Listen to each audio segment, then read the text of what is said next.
Assalamualaikum warahmatullahi wabarakatuh. Salam sejahtera untuk kita semua. Selamat pagi dan selamat datang di Potwas, Podcast Pengawasan. Perkenalkan, saya Mardika yang akan menjadi host pada podcast kali ini. Kegiatan kali ini kami akan mensosialisasikan mengenai perhitungan dan pemotongan PPh Pasal 21 sekaligus podcast pertama SPI RRI yang disiarkan secara langsung melalui YouTube dan juga Zoom Meeting. Untuk Bapak Ibu dan teman-teman yang belum tahu bahwa mulai hari ini SPI memiliki acara podcast yang akan memberi informasi seputar peraturan, materi, dan ilmu-ilmu yang dapat membantu Bapak, Ibu, dan teman-teman dalam menjalankan operasional RRI. Yang kami hormati Direktur SDM dan Umum LPP RRI, Bapak Dedi Suparman SOS MM QIA, yang kami hormati juga Bapak Ibu pejabat struktural dan fungsional di lingkungan LPP RRI, yang kami hormati narasumber kita hari ini Zafira Sekar Putri AMD Pajak, dan seluruh teman-teman dari seluruh Satker LPP RRI yang mengikuti kegiatan ini. Sebelum memulai kegiatan hari ini, mari kita simak sambutan sekaligus membuka acara kegiatan sosialisasi perhitungan dan pemotongan PPh Pasal 21 oleh Bapak Direktur SDM dan Umum LPP RRI. Kepada Bapak Dedi Suparman SOS MM QIA, kami persilakan. Baik, terima kasih. Kalau saya terdengar dengan jelas, Bapak Ibu, teman-teman? Jelas, Pak Dir. Jelas banget, Pak Dir. Siap, makasih. Baik, Assalamualaikum warahmatullahi wabarakatuh. Selamat pagi, salam sejahtera bagi Bapak Ibu, teman-teman semua. Om Swastiastu, Salam, Nama Budaya, Salam Kebajikan. Alhamdulillah, tentu kita sama-sama mengucapkan puji syukur kehadirat Allah Subhanahu wa Ta'ala, Tuhan Yang Maha Esa. Pada pagi hari ini kita masih diberikan nikmat sehat sehingga kita bisa memulai aktivitas dengan tentu saja dengan fisik dan kesehatan yang prima.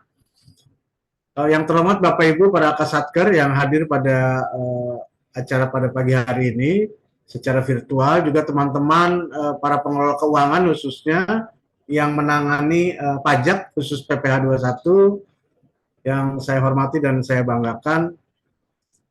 Dan juga kepada Pak Ngatno beserta tim nih, terima kasih banyak sudah membuat inovasi dalam rangka memerankan peran SPI bukan hanya sebagai auditor, tapi juga berperan sebagai consulting supaya aspek akuntability dalam pengelolaan keuangan negara tentu saja itu semakin membaik secara terus-menerus. Bapak Ibu yang saya hormati dan teman-teman semua, sebentar lagi kita akan menyusun laporan keuangan tahun anggaran 2023. Yang secara rutin tentu saja laporan keuangan ini LK merupakan gabungan sebuah proses pertanggungjawaban baik dari sisi pengelolaan keuangan negara, BMN, aset dan lain-lain yang masuk dalam LK tahun anggaran setiap tahunnya. Untuk itu maka pada tahun 2024 yang akan datang, diperkirakan di bulan akhir Januari itu BPK akan kembali masuk untuk memeriksa LK RRI dan memberikan opini terhadap laporan keuangan. Jadi baru saja kita selesai LK 2022, lalu masuk audit kinerjanya BPK, baru saja selesai seminggu yang lalu, maka bulan depan itu tahun 2024 tepatnya, mungkin diperkirakan di akhir Januari, BPK akan kembali masuk melakukan pemeriksaan untuk LK 2023 yang akan memberikan opini terhadap LPP RRI. Nah, untuk itu maka beberapa temuan yang mungkin bisa kita perbaiki supaya ini tidak menjadi temuan yang berulang setiap tahun terjadi atau memberikan nilai material terhadap mengganggunya opini yang akan diberikan BPK, maka teman-teman SPI memiliki inisiatif melakukan inovasi untuk mencoba menemukan ternyata ada beberapa hal yang kurang tepat dalam konteks pemotongan PPh 21. Itu ya Bapak Ibu teman-teman dari SPI ya. Jadi hasil temuan BPK kemarin, teman-teman di seluruh Indonesia itu ternyata kurang tepat melakukan pemotongan atas PPh 21, khususnya mengakumulasi tukin di akhir Desember. Tapi setelah dianalisa oleh teman-teman SPI, ketidaktepatan itu bukan dari Januari sampai dengan Desember, tapi hanya untuk pemotongan yang di bulan Desember. Apa yang tidak tepatnya nanti kita sama-sama simak. SPI akan memberikan solusi bagaimana cara pemotongan yang khusus bulan Desember. Sementara Januari sampai dengan November itu sudah benar menurut BPK, tapi di bulan Desember ternyata ada sesuatu metode atau cara teman-teman itu kurang tepat dalam memproses atau memotong PPh 21. Sehingga itu menjadi temuan BPK di LK 2022 kemarin. Untuk itu maka teman-teman SPI nanti akan memandu Bapak Ibu semua para pengelola keuangan, dan nanti mungkin Satker kami mohon juga bantuannya untuk mengawasi dan mendorong supaya kejadian ini sebentar lagi Desember, kejadiannya tidak terulang di LK 2023. Jadi pada bulan Januari juga kami akan menyusun laporan keuangan sebelum diperiksa oleh BPK menjadi laporan yang audited. Kami akan menyusun laporan keuangan itu di bulan Januari juga, di awal-awal Januari atau di pertengahan Januari. Sehingga dia setelah selesai, akhir Januari BPK masuk. Nah, pada saat kami menyusun laporan keuangan, kami berharap teman-teman dari seluruh Indonesia sudah benar melakukan pemotongan atau melakukan proses mekanisme pemotongan PPh 21 khususnya pada bulan Desember. Bagaimana caranya, seperti apa mekanisme perhitungannya, nanti teman-teman dari SPI akan mempresentasikan, akan memandu teman-teman semua Bapak Ibu untuk proses pemotongan yang PPh 21 khusus di bulan Desember.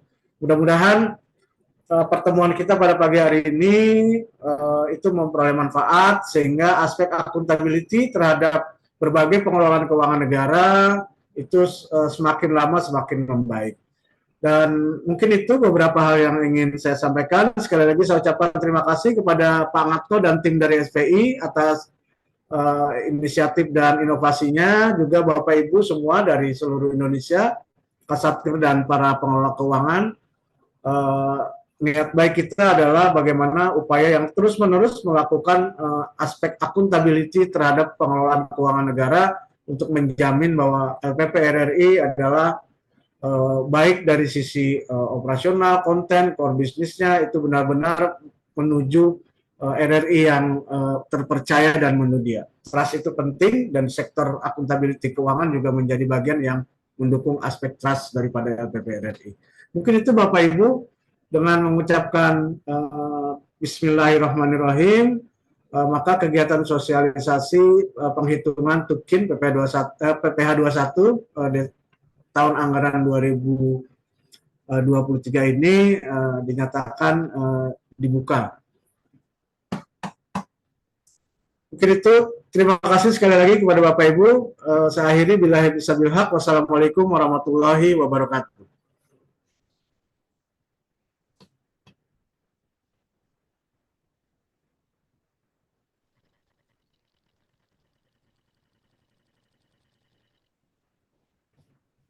Terima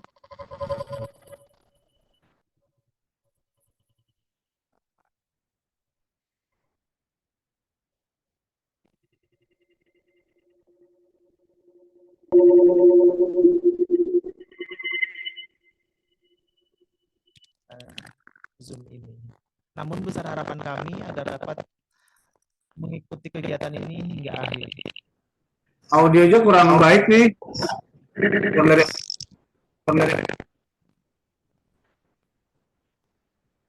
Supaya nanti teman-teman dari seluruh Indonesia itu bisa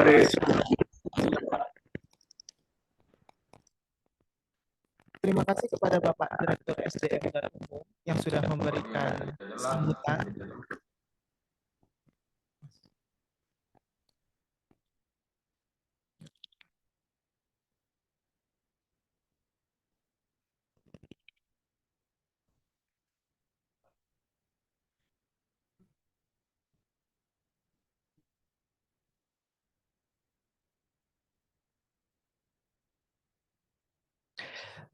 Terima kasih.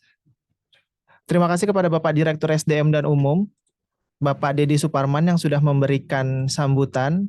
Kepada Bapak Dedi, tanpa mengurangi rasa hormat, apabila ada kegiatan lain, dipersilakan dapat meninggalkan Zoom. Namun besar harapan kami agar Bapak dapat mengikuti kegiatan ini hingga akhir. Oke, terima kasih banyak Mas, Bapak Ibu, mohon izin karena ada acara lagi. Ya, Sukses terima ya. kasih. Ya. Ya. Tema podcast hari ini sangat menarik ya teman-teman karena mengenai pembaruan perhitungan dan pemotongan PPh pasal 21 seluruh komponen penghasilan pegawai, gaji dan tukin. Di ruang podcast telah hadir bersama kami narasumber yang sudah menyusun formula Excel pembaruan perhitungan dan pemotongan PPh pasal 21 tukin bulan Desember dan akan memaparkan untuk kita semua. Izinkan saya menyampaikan profil narasumber kita hari ini. Mbak Zafira merupakan verifikator pajak di Satker SPI RRI, sekaligus sebagai bendahara pengeluaran SPI RRI. Mbak Zafira juga merupakan lulusan vokasi administrasi perpajakan dari Universitas Indonesia dan S1 akuntansi dari Universitas Trisakti. Sebelum memulai pemaparan, saya menyampaikan kepada seluruh teman-teman di Satker untuk mengisi daftar hadir melalui link yang sudah kami share di kolom chat Zoom pada menu presensi, dan apabila ada pertanyaan selama pemaparan, dapat mengajukan pertanyaan melalui link yang sudah kami infokan di kolom chat tadi. Nanti beberapa pertanyaan akan kami jawab setelah pemaparan selesai, disampaikan oleh narasumber kami, Mbak Zafira. Selamat pagi Mbak Zafira. Ya, selamat pagi Mas Mardika dan juga teman-teman, selamat pagi. Saya sebelum memulai pemaparan, Mbak Zafira ingin sedikit tanya-tanya nih mengenai materi kita hari ini. Boleh sedikit dijelaskan nggak kenapa Mbak Zafira ini latar belakangnya apa sih ingin membahas dan membuat pembaruan perhitungan PPh pasal 21 ini? Baik, jadi ini awal mulai dari permasalahan semua verifikator pajak se-RRI ya, bahwa ternyata setelah kami teliti lebih lanjut bahwa Excel PPh Tukin itu masih terdapat kekurangan-kekurangan yang tidak sesuai dengan peraturan perpajakan. Terlebih lagi kemudian ini menjadi temuan BPK juga pada tahun LK tahun 2022 di mana terdapat kurang bayar pada beberapa orang yang penghasilannya itu bisa melebihi lapisan-lapisan itu karena banyak hal-hal yang kurang diperhatikan sesuai dengan peraturan perpajakan seperti itu. Maka dari itu saya merasa perlu untuk membuat perubahan Excel ini agar sesuai dengan peraturan perpajakan yang berlaku. Oh begitu ya Mbak Zafira. Oke. Mbak Zafira sekarang dapat memaparkan materi hari ini. Kepada Mbak Zafira kami persilakan. Baik, terima kasih Mas Mardika.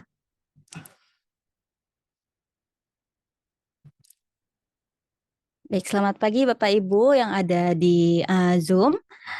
Mungkin sebelumnya kalau misalnya dibilang narasumber sedikit berlebihan ya, karena di sini kami menjadi wadah diskusi untuk teman-teman verifikator pajak di Indonesia dan juga teman-teman Satker yang mungkin masih bingung bagaimana sih perhitungannya, apakah ini sudah sesuai dengan peraturan apa belum atau enggak, apakah nanti akan menjadi temuan BPK lagi. Nah, ini banyak pertanyaan dari teman-teman juga dari kemarin-kemarin. Maka dari itu ini untuk intermezzo saja kita sedikit ulas sedikit tentang PPh pasal 21. PPh pasal 21 ini dikenakan atas gaji, upah, honorarium, tunjangan yang dibayar dalam bentuk apapun. Ini akan dikenakan PPh 21 untuk pegawai dalam negeri dan juga untuk luar negeri dikenakan PPh pasal 26. Kemudian untuk penghasilan khususnya PNS karena penghasilan dibebankan kepada APBN atas honorarium atau imbalan lain dengan nama dan bentuk apapun akan dikenakan PPh pasal 21 final sebesar 5% untuk golongan 3 dan 15% untuk golongan 4, sedangkan untuk golongan 2 0%. Untuk penghasilan honorarium dan juga imbalan ini tidak dicampur dengan penghasilan seperti gaji, tunjangan, karena gaji, tunjangan itu akan dikenakan PPh pasal 21 tidak final, yang kemudian akan dikurangi biaya jabatan dan juga iuran pensiun dan JHT, di mana akan dikurangi PTKP lalu baru dikali dengan tarif pasal 17. Unsur-unsur penghasilan ini dibagi di atas dua, penghasilan teratur dan penghasilan tidak teratur. Penghasilan teratur berupa gaji, upah, tunjangan, dan juga imbalan dalam bentuk apapun yang diterima secara periodik sesuai dengan ketentuan yang diberi oleh RRI atau pemberi kerja. Ini termasuk juga dengan uang lembur. Kemudian untuk penghasilan tidak teratur itu seperti bonus, THR, ini akan dihitungnya digabung, namun penghasilannya tidak teratur karena diberikannya hanya 1 kali dalam 1 tahun dengan di periode tertentu. Kemudian unsur-unsur pengurang penghasilan itu ada biaya jabatan dan juga iuran pensiun. Untuk biaya jabatan ini sudah ditentukan tarifnya 5% dari total penghasilan bruto. Yang mana maksimal itu 6 juta dalam 1 tahun atau 500.000 dalam sebulan. Dalam hal biaya jabatan ini setelah dihitung 5% di bawah 500.000, maka yang dikenakan biaya jabatan itu adalah di bawah 500.000 tersebut. Namun kemudian kalau misalkan dikali 5% dan melebihi 500.000 atau 6 juta, ini akan yang tetap dikenakan maksimal sebesar 500.000 dan 6 juta itu. Kemudian untuk iuran pensiun dan jaminan hari tua yang menjadi pengurang penghasilan itu adalah iuran pensiun atau jaminan hari tua yang dibayarkan sendiri oleh pegawai. Selanjutnya adalah penghasilan tidak kena pajak atau PTKP. Untuk dirinya pegawai itu sebesar 54 juta, untuk status kawin sebesar 4.500.000 dan tanggungan maksimal 3 orang sebesar 4.500.000 per tanggungan. Nah, yang jadi masalah adalah saat kita meneliti PPh 21 yang ada di Excel Tukin, itu PTKP digunakan sama dengan PTKP yang diterapkan di aplikasi GPP atau sekarang gaji kita. Ini sangat tidak relevan karena kalau misalkan di gaji kita itu isinya adalah jumlah tanggungan yang sudah didata oleh SDM, tidak sesuai dengan peraturan perpajakan. Seperti misalkan untuk PNS yang memiliki pasangan PNS juga, itu tanggungannya ada di salah satu pihak, atau nggak misalkan di suaminya menanggung diri sendiri, lalu juga status kawinnya juga tanggungannya. Namun kalau misalkan kalau misalnya di peraturan perpajakan, sama halnya dengan itu, kalau misalnya PNS sama-sama ditanggung oleh satu pihak. Namun kalau misalkan seperti contohnya seorang istri yang memiliki penghasilan dari pemerintahan atau di instansi pemerintahan, namun suaminya itu bukan merupakan PNS ataupun di pemerintahan, maka dari itu tanggungannya tetap di suami, bukannya di istri. Itu yang sedikit berbeda. Kemudian juga untuk PTKP masih banyak tanggungannya itu tidak sesuai dengan perpajakan. Misalkan anaknya udah melebihi batas umur yang bukan peraturan perpajakan, itu sudah tidak bisa ditanggung seperti itu. Nah, ini perlu dilakukannya penyesuaian PTKP karena penetapan PTKP ini berlaku 1 Januari di tahun berjalan. Jadi misalkan ada yang baru menikah di pertengahan tahun ataukah baru punya anak di pertengahan tahun, ini tidak bisa menjadi tanggungan untuk PTKP pajak karena di per 1 Januari belum memiliki tanggungan tersebut. Jadi kondisi PTKP ini adalah per 1 Januari. Selanjutnya untuk PTKP karyawati ini yang berbeda dengan peraturan di KPPN juga. Kalau misalkan di pajak itu untuk karyawati yang statusnya kawin hanya dapat menanggung diri sendiri, jadi sebesar 54 juta. Kemudian untuk karyawati yang berstatus kawin namun suami tidak berpenghasilan, maka dia memiliki privilege nih untuk menanggung diri sendiri, status kawin atau status suaminya, kemudian tanggungan maksimal 3 orang. Namun ini harus dilengkapi dengan surat pernyataan minimal dari kecamatan bahwa suami tidak berpenghasilan. Dan yang terakhir untuk wanita yang tidak kawin itu bisa memiliki PTKP itu diri sendiri dan tanggungan 3 orang anak. Karena maaf, dikoreksi bukan 3 orang tapi 3 orang tanggungan. Tanggungan ini bisa dalam bentuk saudara, saudara, orang tua yang sedarah atau semenda seperti itu. Selanjutnya ada tarif PPh pasal 21. Ini yang terbarunya itu adalah ada penambahan lapisan pajak di sebesar 35% untuk penghasilan di atas 5 miliar.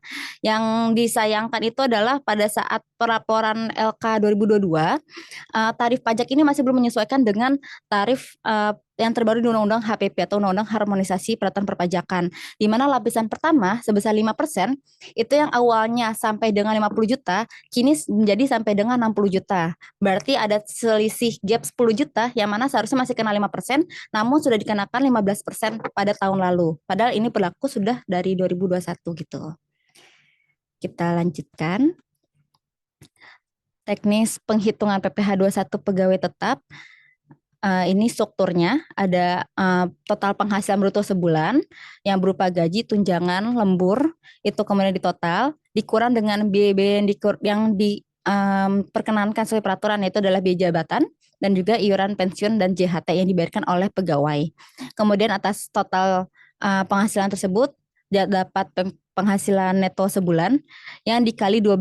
Nah, perhitungan ini hanya untuk dari Januari sampai November karena asumsinya dari Januari sampai November kita tidak mengetahui apakah pegawai tersebut akan bekerja sampai akhir apa tidak. Karena maka dari itu peraturan yang berlaku adalah dikali 12 dengan asumsi akan bekerja hingga Desember. Lalu kemudian dikurangi dengan PTKP akan menghasilkan PKP, kemudian PKP ini dikali dengan tarif PPh pasal 21, yaitu yang tadi lapisan tarif 5%, 15%, dan sekian.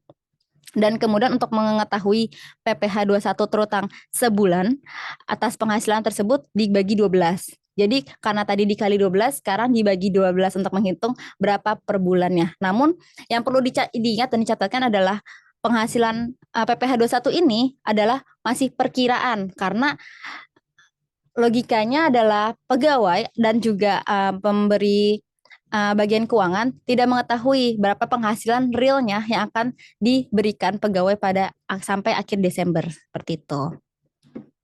Jadi pertanyaan apa sih perbedaan PPh 21 dan PPh 21 masa-masa biasanya dan masa-masa Desember?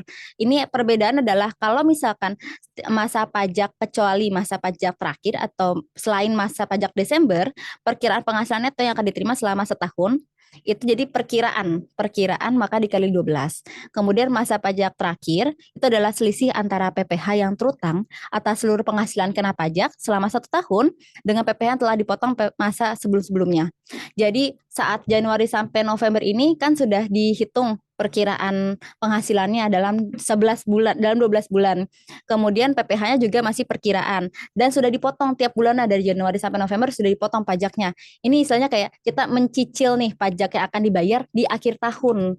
Maka dari itu untuk perhitungan masa pajak Desember itu sudah angkanya real karena kita sudah tahu nih berapa penghasilan kita di bulan Januari hingga Desember yang kita terima. Maka dari itu berbeda dengan masa pajak sebelum-sebelumnya tidak bisa dikali 12 karena kita sudah bisa tahu berapa nominalnya. Jadi bukannya perkiraan lagi seperti itu.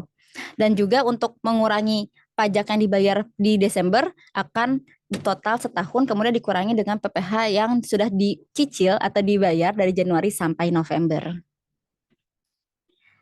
Berikut adalah struktur perhitungan PPh 21 pegawai tetap masa Desember, di mana gajian di sini adalah sudah setahun Januari sampai Desember. Kalau misalkan yang tadi itu kan masih gaji sebulan dikali 12. Kalau sekarang udah Januari sampai Desember.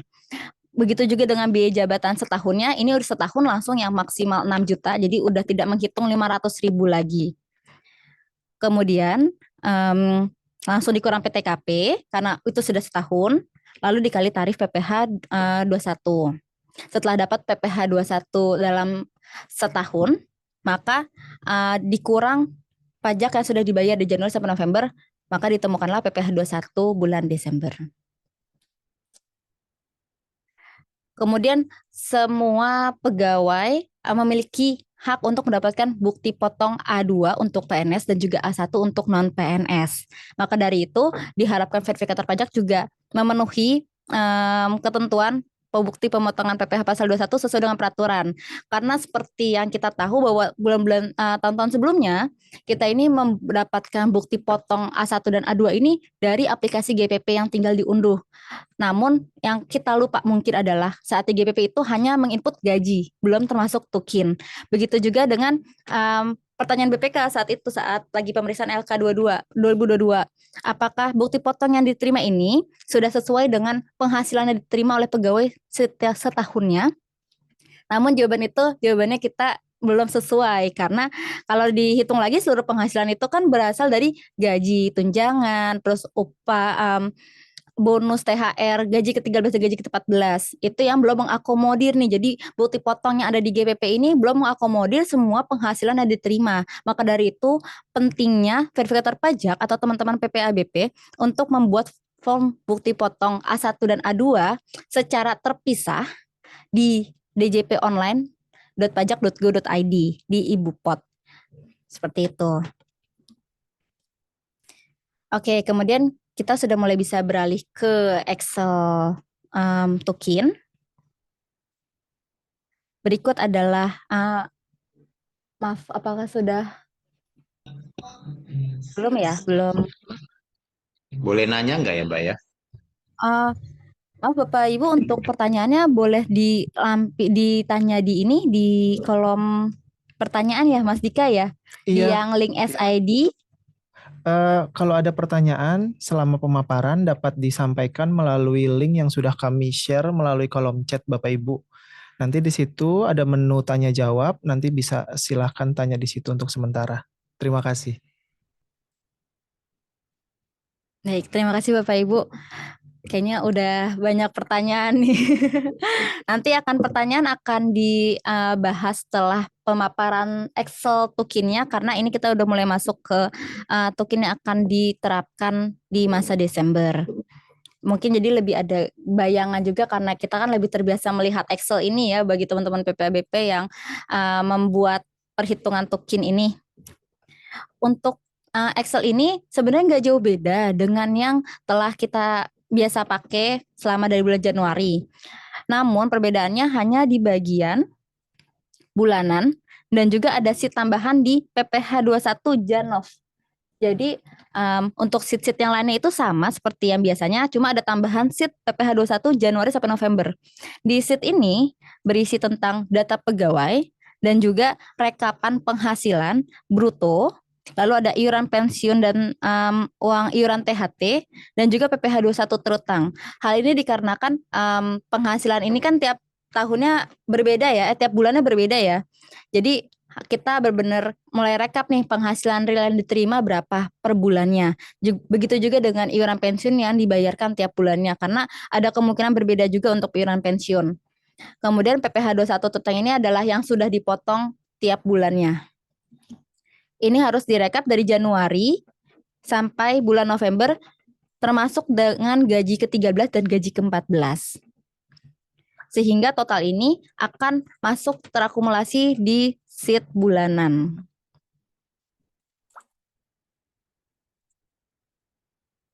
Baik, lalu selanjutnya yang berbeda juga dengan Excel sebelumnya, ini ada kolom status PTKP dan jumlah tanggungan.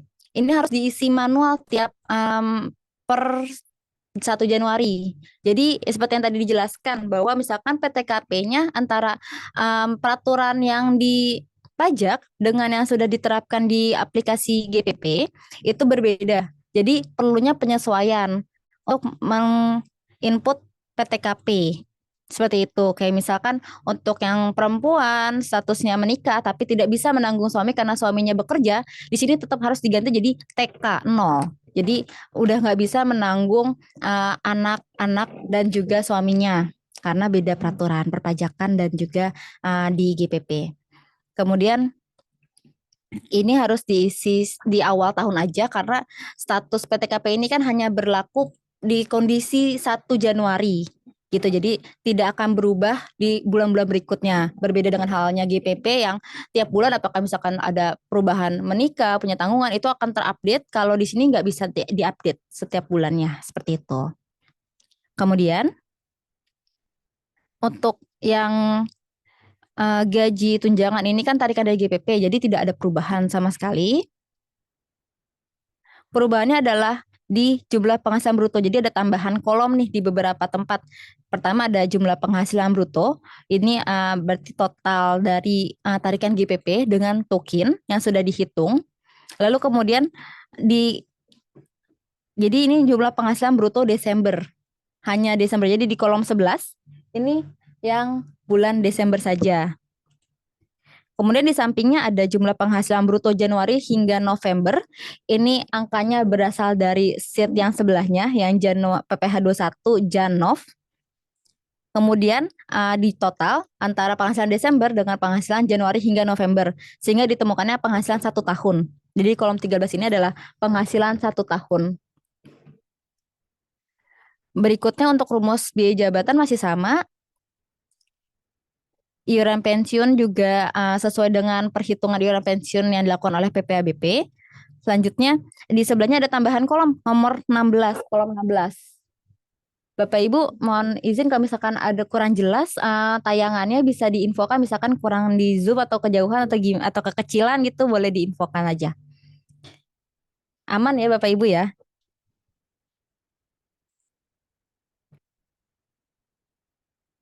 Oke, baik. Saya lanjutkan.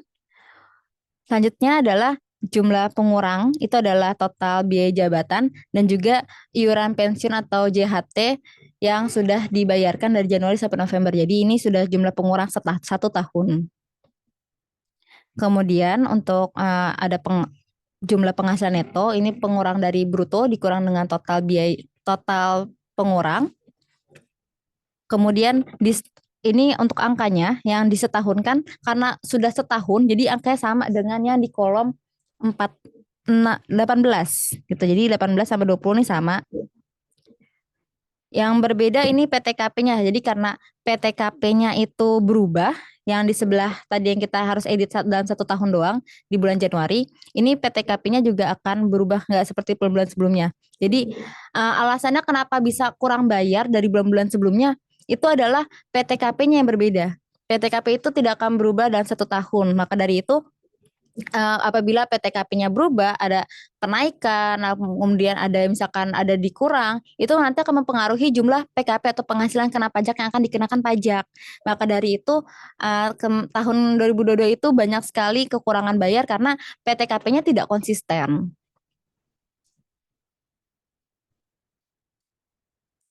Kemudian selanjutnya ada penghasilan kena pajak ini dikali dengan tarif pajak. Ini tarif pajaknya juga sudah disesuaikan dengan peraturan yang terbaru, di mana lapisan pertama itu sampai dengan 60 juta. Jadinya nggak ada kelebihan potong juga karena tarifnya sudah berubah. Lalu kemudian ada kolom baru lagi. Untuk di kolom 24, ini ada PPh 21 yang telah dipotong dari masa Januari hingga November. Ini sebagai kredit pajak yang akan mengurangi pajak tahunan. Jadi untuk di kolom 23 ini kan pajaknya 1 tahun ya. Dalam 1 tahun. Kemudian dikurang dengan pajaknya sudah dipotong di Januari sampai November. Sehingga dapat PPh 21 di masa Desember. Nah ini karena ini kan datanya dummy dan angkanya juga disesuaikan dengan kesalahan-kesalahan di bulan sebelumnya. Jadi bisa kita lihat di PPh 21 terutama masa Desember ini jumlahnya lumayan besar untuk beberapa pihak yang penghasilannya itu melebihi udah di tarif 5% hingga 15% seperti itu. Kemudian untuk PPh 21 ini akan dipotong dan juga akan kalau untuk bagi PNS ditunjang. Jadinya perbedaannya Excel ini adalah untuk PNS dan untuk non PNS itu di mana PPh 21 ini akan menjadi penambah bruto bagi yang PNS. Jadinya karena ditunjang tidak mengurangi penghasilan. Namun bagi P3K dan PB PNS di mana tidak memiliki fasilitas tunjangan pajak sehingga atas kekurangan bukti atas kekurangan PPh 21 ini akan dikurang dari penghasilan tukinnya. Seperti itu. Sehingga kalau bisa kita lihat di daftar tukin, ini ada, kalau ini untuk yang PNS ya, ini ada jumlah tunjangan yang diterima dengan jumlah neto ini sama, kemudian tunjangan pajak dan potongan pajaknya sama. Namun untuk penghasilan brutonya berarti atas tambahan tunjangan pajak dan juga tunjangan yang akan diterima. Seperti itu. Ini untuk yang PNS. Sedangkan untuk yang PBPNS dan P3K akan mengurangi penghasilan brutonya. Kemudian Bapak Ibu untuk sheet TK ini juga jangan lupa untuk disesuaikan, karena ini akan merujuk ke PPh yang ada di bulanan yang di kolom tunjangan. Jadi ini kan untuk nomor 28A atas gaji, ini PPh 21 atas gaji dan tunjangan yang sudah dipotong di aplikasi GPP atau gaji kita. Sedangkan atas penghasilan tetap tidak teratur lainnya, ini merupakan PPh yang dipotong di Excel Tukin. Sehingga angka yang digunakan untuk lampiran SPM adalah angka yang di 26B atas PPh 21 atas penghasilan tetap dan teratur lainnya yang pembayaran terpisah dari pembayaran gaji. Jadi selain gaji. Baik, seperti itu untuk Excel-nya sudah cukup. Terima kasih atas perhatiannya. Bapak Ibu yang ingin bertanya bisa dialihkan ke host kembali. Terima kasih. Terima kasih atas pemaparannya Mbak Zafira. Sekarang kita buka sesi tanya jawab yang sudah masuk di web ya. Sudah ada beberapa pertanyaan.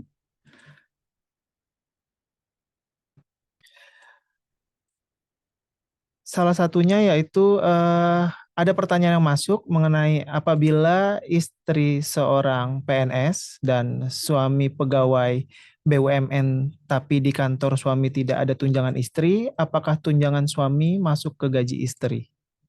Baik, terima kasih pertanyaannya. Jadi untuk suami yang bekerja di swasta atau di BUMN yang mana punya penghasilan tetap, itu kan di kantornya juga memiliki PTKP sendiri ya. Jadi si suami di kantornya akan melaporkan nih PTKP saya berapa. Nah, karena tanggungannya sudah ditanggung suami, jadi istri sudah tidak bisa menanggung suami lagi. Walaupun di GPP atau di gaji kita ini ada fasilitas tunjangan suami, tapi tunjangan suami ini hanya untuk menambah penghasilan di gaji pokok, bukan sebagai PTKP gitu. Jadi untuk istri yang memiliki suami yang berpenghasilan tetap sesuai dengan peraturan perpajakan untuk PTKP-nya hanya menanggung diri sendiri sebesar 54 juta. Seperti itu. Oke, terima kasih Mbak Zafira. Untuk pertanyaan selanjutnya, ada salah satu pegawai masuk kerja di bulan Agustus 2023, berarti perhitungan akhir Desembernya apakah tetap 12 bulan atau 5 bulan? Agustus 2023. Iya. Baik, kalau kayak gitu berarti dikalinya dari Agustus. Berarti 5 bulan ya, 5 bulan, dikali 5 bulan. Karena dari Januari sampai Julinya belum bekerja di situ. Oke. Nah, selanjutnya ada pertanyaan lagi. Bagaimana perhitungan jika ada pegawai mendapatkan KGB di tahun berjalan? Dan bagaimana perhitungan untuk pegawai yang mutasi dari Papua harus mengembalikan tunjangan Papua dan terpencilnya? Baik, kalau kita bahas yang KGB dulu ya. Iya. Kalau misalkan KGB, misalkan baru dapat KGB di pertengahan tahun, berarti misalkan di bulan Agustus nih. Berarti dari Januari hingga Juli itu tetap dikali 12-nya atas penghasilan yang sebelumnya, sebelum KGB. Terus setelah Agustus, berarti sesuai dengan angka yang KGB, dikali 12 juga. Dikali 12. Nah, nanti kemudian pas lagi menghitung Desember, kita totalkan nih sebesar Januari hingga Desember yang plus KGB. Gitu. Jadinya dihitung realnya berapa penghasilan dari Januari hingga Desember yang sebelum KGB dengan yang setelah KGB. Misalkan dari Januari hingga Julinya belum KGB sejumlah 5 juta misalkan, berarti dikali 6. Kemudian setelah KGB jadi 7 juta dikali 6, baru di total itu jadi penghasilan dalam 1 tahunnya. Seperti itu. Oke, berarti tetap dihitung per bulannya ya? Per bulannya Iya, sama. sesuai dengan kenaikannya berarti. Iya. Sebelum dan sesudah KGB-nya. Oke. Kemudian ada pertanyaan lagi, untuk pengisi acara atau penyiar yang menggunakan SBML, apakah dikenakan pemotongan PPh? Iya Bapak Ibu, untuk yang penyiar ini karena bukan pegawai ya, jadi mungkin di luar topik dari kita hari ini, kita karena hari ini membahas tentang PPh 21 pegawai, namun untuk membahas sedikit tentang penyiar ini dikenakan PPh pasal 21, namun sebagai bukan pegawai. Jadinya ini terpisah dari yang pegawai. Tarifnya juga dikenakan PPh 21 dengan tarif sesuai dengan yang bukan pegawai sebesar 5%. Seperti itu. Oke. Kemudian ada pertanyaan lagi nih untuk Mbak Zafira. Apakah iuran wajib koperasi yang dipotong rutin setiap bulannya bisa dijadikan sebagai pengurang pajak? Kalau iuran koperasi ini kan bukan termasuk biaya-biaya pengurang yang diakomodir oleh peraturan perpajakan. Sehingga mengurangi penghasilan, iya, tapi tidak mengurangi perhitungan perpajakan. Jadi tidak mengurangi penghasilan neto. Seperti itu. Jadi penghasilan neto ini hanya penghasilan neto untuk menghitung penghasilan kena pajak ya Mas Dika ya. Iya. Jadinya itu di luar dari perhitungan pajak. Oke. Kemudian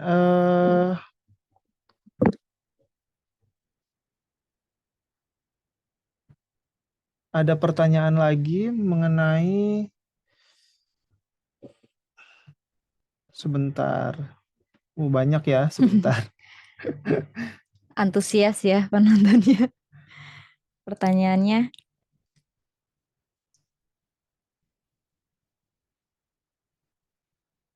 Mungkin Ada lagi pertanyaan mengenai A2 ya, Mbak Zafira. Berhubung data tarikan A2 di web gaji hanya mengakomodir gaji, maka apakah kita harus membuat A2 secara manual, mencakup Iya. tukin? Mohon panduan perhitungannya. Betul. Jadi untuk perhitungannya, menurut saya untuk yang Excel di tukin tadi itu udah mencangkup kolom-kolom di A2. Kalau misalkan Bapak Ibu teliti alur A2 dengan yang di Excel toolkit itu sudah sesuai. Jadi teman-teman di Direktorat Keuangan juga sudah mengakomodir hal itu sehingga istilahnya angkanya tinggal bisa di-copy nih saat kita menginput A2. Dan apakah bikin A2-nya manual? Iya betul, kita melakukan buat A2 ulang lagi di Ibu Pot. Mungkin untuk teman-teman yang tahun lalu udah beberapa membuat A2 di luar GPP, itu bisa ada 2 cara, menginput satu-satu secara manual di Ibu Pot, atau bisa juga mekanismenya impor. Jadi di aplikasi di web DJP online itu juga bisa diimpor Excel, tinggal memasukkan kolom-kolomnya sesuai dengan A2, nanti akan ada headline, bukan headline, apa namanya? Yang di ada judul-judulnya di atas, misal gaji berapa. Nah itu angkanya itu udah tinggal di copy dari yang di Excel token gitu. Oh, begitu. Jadi memang ada kewajiban untuk bikin bukti potong di luar dari GPP. Oke. Kemudian ada pertanyaan lagi nih Mbak Zafira. Jika terlanjur tidak memasukkan komponen penghasilan THR dan gaji ke-13, bagaimana solusinya untuk kekurangan bayar PPh 21-nya? Oke, baik. Jadi selama ini karena kurang memasukkan gaji ke-13 dan 14 ya, Ya, maka hal itu yang bikin kurang bayar itu besar. Jadi betul. kalau yang saya teliti ya, untuk kekurangan pajak ini kenapa bisa besar di Desember? Karena pertama PTKP-nya ini nggak sesuai dengan peraturan perpajakan yang seharusnya lebih kecil, jadi kebesaran karena ngikutin peraturan yang di GPP, di KPPN, bukannya peraturan pajak. Kemudian tidak menginput gaji ke-13 dan gaji ke-14. Padahal itu adalah penghasilan yang dikenakan PPh 21 tidak final. Lalu kemudian juga kemarin ada tarifnya juga tidak sesuai, maka dari itu bisa perbedaan perhitungan yang sedikit signifikan jauh besarnya. Solusinya apa? Bagi teman-teman yang PNS, ini syukur alhamdulillah kita memiliki fasilitas tunjangan pajak sehingga pajaknya ini tidak mempengaruhi penghasilan yang diterima gitu. Namun yang menjadi kendala adalah bagaimana ketersediaan anggaran itu bisa mengakomodir penghasilan yang diterima oleh pegawai dan juga pajak yang akan ditunjang. Seperti itu. Itu solusi untuk yang PNS. Namun untuk yang non PNS, yang PBPNS dan juga P3K, ini mau tidak mau akan dipotong dari gaji. Seperti itu. Karena tidak adanya tunjangan pajak yang memfasilitasi pegawai seperti itu. Oke. Kemudian ada pertanyaan lagi nih Mbak Zafira. Misal ada karyawan laki-laki, status kawin, digaji TK 0. Apakah untuk PTKP mengikuti TK 0 atau mengikuti status kawin sebenarnya? Baik, untuk hal ini diteliti dulu apakah status kawin ini mulai kapan nih? Kalau misalkan di Januari 1 Januari 2023 ini udah statusnya kawin, itu bisa diganti jadi K0. Tapi kalau misalkan menikahnya di pertengahan Januari, itu belum bisa ditetapkan menikah oleh kantor pajak. Jadi statusnya masih TK0. Jadi seperti slide yang tadi Mbak jelaskan ya, yang masalah mengenai pertengahan tahun ya, apabila ada perubahan tanggungan, maka mengikuti, maksudnya waktunya itu nanti ketika tahun depannya baru betul. menyesuaikan, Betul. bukan di tahun yang berjalan ya. Iya betul sekali Mas Dika. Jadi misalkan menikahnya di bulan Agustus nih, berarti baru bisa diakuin nih istrinya atau Iya, suaminya di 1 Januari 2024. Gitu. Jadi ini planning juga nih kali aja kalau ada yang mau menikah kayak sebelum tahun 1 Januari biar bisa ditanggung istrinya seperti itu. Kemudian sebentar, ini banyak ya, sebentar.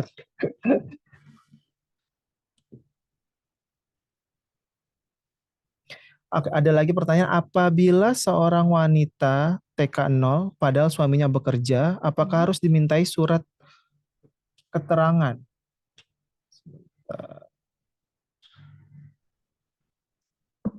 Surat keterangan tidak berpenghasilan atau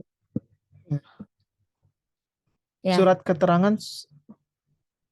Oh ya, apabila seorang wanita TK 0 padahal suaminya bekerja, apakah harus dimintai surat keterangan suami tidak bekerja? Baik, ini harus diteliti dulu apakah benar suaminya tidak bekerja, karena yang diakui suaminya tidak berpenghasilan adalah surat keterangan dari serendah-rendahnya dari kecamatan. Ini harus apabila mau menanggung suami dan anak di PTKP, maka harus disampaikan juga ke teman-teman bagian keuangan bahwa benar suami tidak berpenghasilan seperti itu. Jadinya perlu juga Mas untuk diberitahu ke bagian kepegawaian dan juga bagian keuangan bahwa suami tidak berpenghasilan.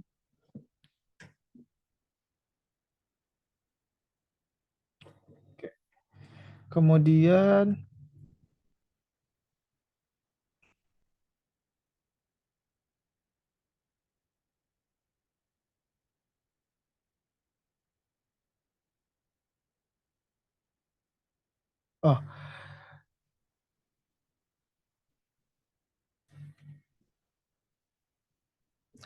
sebenarnya nih ada pertanyaan lagi, tapi kayaknya kembali lagi ke masalah yang tanggungan ya Mbak Zafira, untuk menekankan lagi. Jika bulan Januari tanggungannya ada 3, di bulan Juli ada anak yang lahir atau ada tanggungan yang sudah tidak ditanggung lagi, maka bulan 8 pakai PTKP sesuai awal tahun. Jadi di Juli anaknya ada yang lahir, kemudian ada juga anaknya yang Bulan sudah Januari tanggungannya sudah ada 3. sudah 3. Di bulan Juli ada anak yang lahir. Iya. Berarti ada tanggungan yang sudah berarti belum bisa ditanggung, ya, anaknya baru lahir. Ya, maka bulan 8 pakai PTKP sesuai awal tahun. Tetap awal Tetap awal tahun. tahun. Berarti Karena juga K3. iya tetap K3 Oh. karena maksimal kan 3 juga. Andai kata anak lahir juga nggak bisa ditambahin. Tahun depan pun tetap K3 selama 3 anak yang pertama ini belum lebih dari 17 tahun, belum bekerja, belum punya penghasilan, seperti itu. Jadi yang namanya tanggungan ini walaupun anak, tapi kalau misalnya udah berpenghasilan, udah nggak bisa jadi tanggungan. Oke.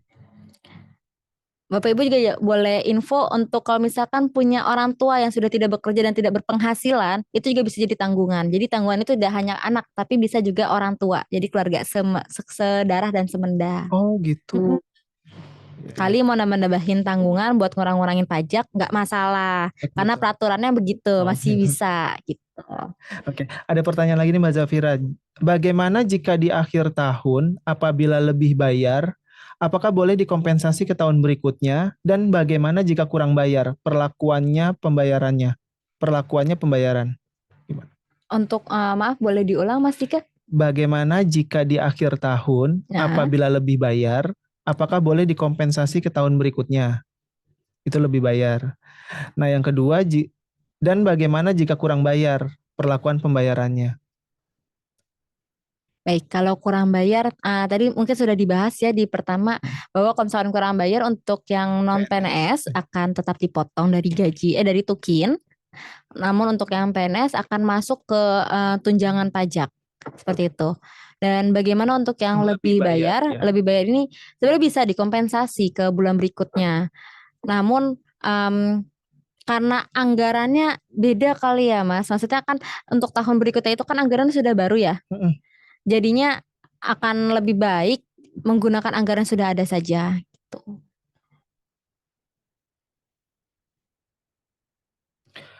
Oke, ini ada pertanyaan lagi Mbak Zafira.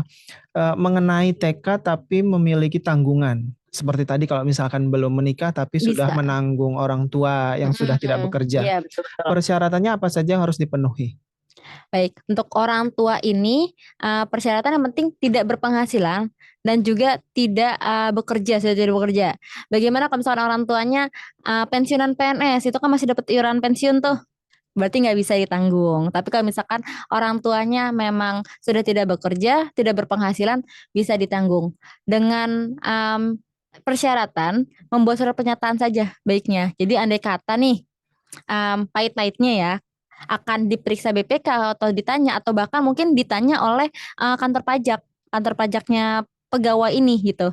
Nanti bisa jadi bukti bahwa benar orang tua saya sudah harus menjadi tanggungan saya, sudah tidak bisa bekerja dan berpenghasilan seperti itu. Lalu untuk selain orang tua bisa juga adiknya, tapi selama adiknya ini belum bekerja juga dan juga masih di bawah 17 tahun. Oh, gitu.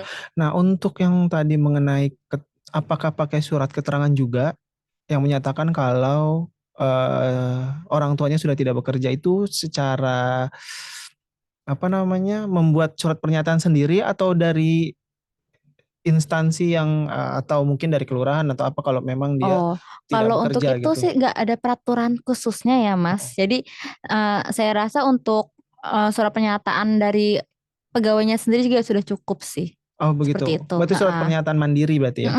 Betul. Oke. Kemudian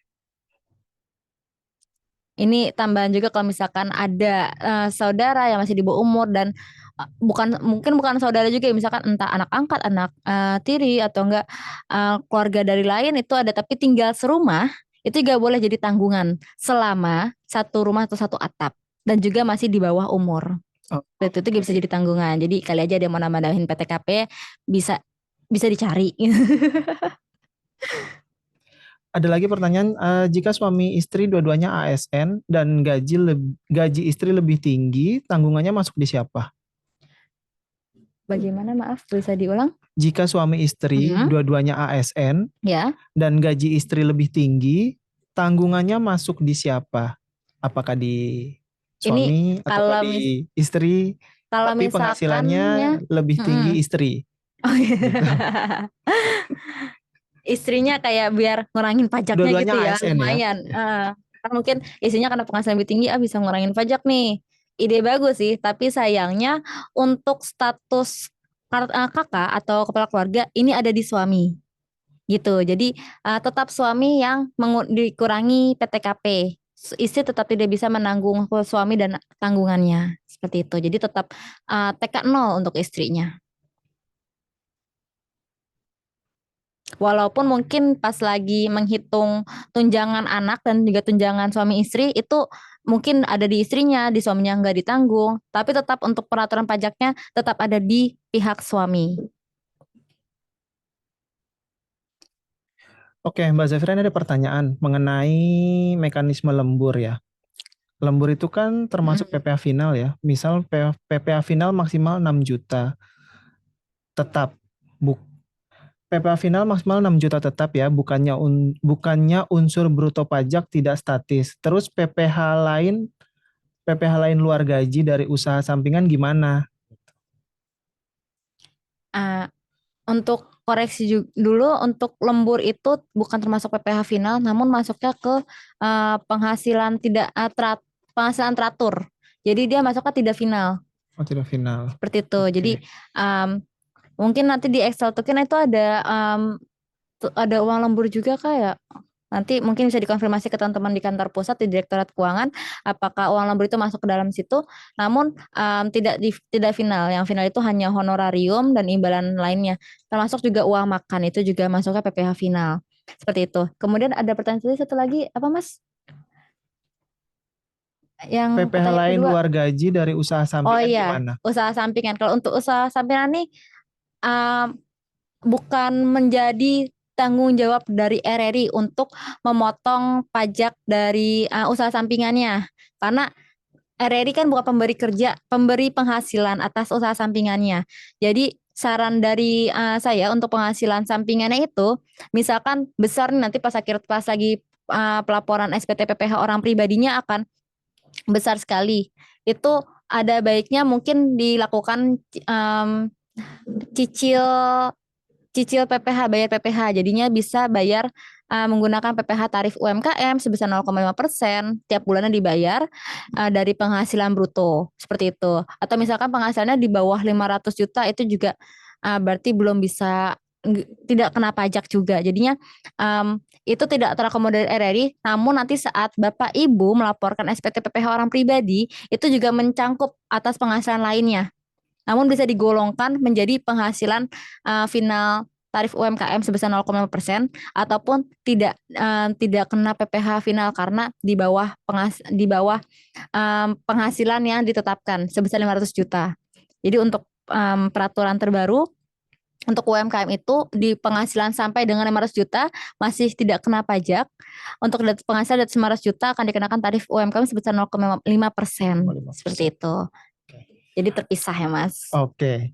Nah, kemudian ada pertanyaan lagi nih Mbak Zafira. Gimana perhitungan tukin untuk tahun ini dikarenakan tukin Desember udah masuk dan perhitungan PPh 21-nya belum benar. Gimana solusinya?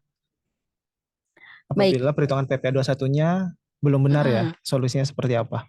Baik, berarti ini kan terkait dengan LLAT juga ya, bagaimana waktu itu ada deadline dari KPPN bahwa pembayaran tukin dengan metode LS ini harus dilaksanakan di tanggal 7 Desember apa kalau nggak salah 9 Desember. Saya kurang ingat. Nah, itu kalau solusi dari RRI, kalau dari SPI, kalau kami ini menghitung tukin itu kan masih full ya, karena istilahnya kegiatan Desember ini nih kita belum tahu kan apakah di Desember ini ada yang cuti, apakah ada yang sakit atau nggak terlambat. Maka dari itu pembayaran sampai deadline SPM LS ini masih dibayarkan full. Sedangkan penyesuaiannya akan dihitung di akhir bulan ya sekitar tanggal 20-an karena itu juga kita ada deadline untuk tutup buku juga kan.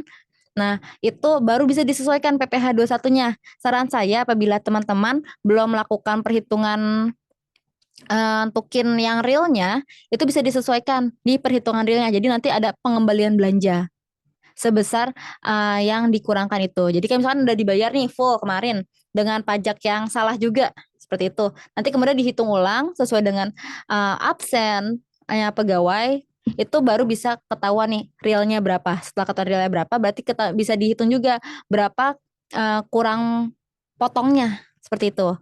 Nanti kurang potong ini berarti sekalian dengan PPh 21 yang kurang dipotong juga. yang tadi pas perhitungannya itu ada kekurangan bayar, itu juga termasuk dalam pengembalian belanja seperti itu. Oke, terus ini ada pertanyaan atau masukan ya Mbak? Tolong tutor EbuPot untuk PPH 21-nya dong. Waduh, mantap. Nanti boleh mungkin di next episode kita bikin tutorial Bupot A2A1 ya di DJP online. Sebenarnya mudah, cuma karena kita belum terbiasa dengan Ibu Pot instansi pemerintah ya, di mana kita kan biasanya mungkin dulunya bikin SPT A1 A2 ini masih di ISPT atau enggak ada yang dia kalau zaman dulu kan di ISPT, kalau misalkan swasta itu kan PPH 21-nya belum Ibu Pot. EbuPot, Jadi betul. instansi pemerintah ini udah alhamdulillah udah duluan dapat Ibu Pot PPH 21. Dipermudah tapi jadi harus belajar lagi gitu. Jadi nantikan aja kalau misalkan ada podcast selanjutnya. Sekalian Oke. promosi nih podcast SPI. Oke, ini banyak ya sebenarnya pertanyaan yang masuk, cuman kita batasi sampai di sini. Apabila nanti ada pertanyaan, mungkin bisa ditanyakan langsung ke kami, atau mungkin bisa langsung ditanyakan ke Mbak Zafira, atau Mbak Zafira berkenan untuk membagikan nomor WhatsApp Oh baik, nanti boleh mengenai perhitungan di-share ini. Ya, di kolom chat. Kemudian juga untuk di kolom chat juga ada yang minta Excel yang iya tadi. betul, excellent Nah itu tadi. nanti akan di-share di link materi ya Bapak Ibu. Ditunggu saja karena tadi yang dipaparkan itu kan masih datanya dummy ya. Jadi masih ada datanya. Untuk teman-teman kan baiknya dapatnya yang masih kosongan nih. Jadi teman-teman tinggal menginput yang bagian GPP dan lain-lainnya seperti itu. Jadi ditunggu saja ya Bapak Ibu. Oke, terima kasih Mbak Zafira untuk pemaparannya dan juga jawaban-jawaban atas pertanyaan-pertanyaan yang sudah diberikan. Dapat disimpulkan bahwa pentingnya penerapan PPh 21 karena akan mempengaruhi SPT PPh orang pribadi. RRI perlu menyelaraskan peraturan pajak dengan peraturan DJPB karena perbedaan peraturan tersebut. Dengan diterapkannya perhitungan ini, harapannya RRI dapat memenuhi seluruh peraturan yang berlaku. Bapak, Ibu, dan teman-teman yang saya hormati, demikian dengan berakhirnya kegiatan sosialisasi ini, yaitu sosialisasi perhitungan dan pemotongan PPh Pasal 21. Saya sebagai host mohon pamit, mohon maaf jika ada kesalahan dalam membawakan kegiatan kali ini. Sebelum menutup acara, mari kita membaca Alhamdulillah. Akhir kata saya ucapkan wassalamualaikum warahmatullahi wabarakatuh.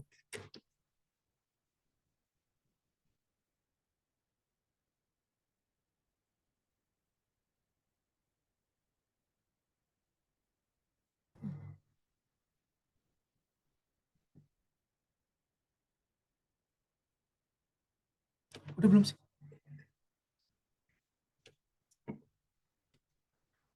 Untuk seluruh Ada peserta, Raihan mau tanya nggak? ya, untuk seluruh pendengar podcast kali ini, diharapkan untuk dapat mengisi link presensi yang sudah kami bagikan melalui link pada kolom chat.